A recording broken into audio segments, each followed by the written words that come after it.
Mayong buntag ang atong tanan mga kaigsuonan ko. Ang pagkaon sa tong kalag na ining adlaw, May 1, atol gyud sa Labor Day. Ako kining gikutlo gikan sa libro sa Salmo, kapitulo 73, bersikulo 26 paingon sa 28 ug nag-ingon kini. Ang akong salabutan ug lawas maluya. Apan ikaw o Dios mao ang akong kaligon. Ikaw lamang ang gikinahanglan ko. Kay kadtong mobiya kanimo, mamatay gayod. Ug laglagon mo sila nga wala magmatinumanon kanimo. Apan alang kanako, maayo gayod kaayo nga ako duol kanimo o Dios. Diha kanimo o Ginoong Dios, layo ako sa kadautan. Isangyaw ko ang tanan nimong nabuhat.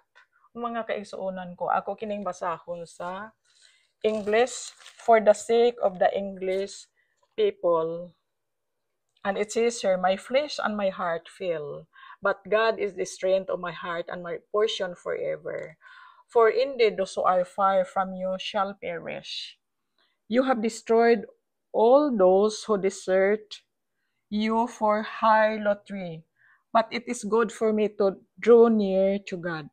I have put my trust in the Lord God, that I may declare all your works. O glory, hallelujah. Mga kaigsuonan ko, nindot yung kaayo, kadtong haduol kanunay sa Ginoo.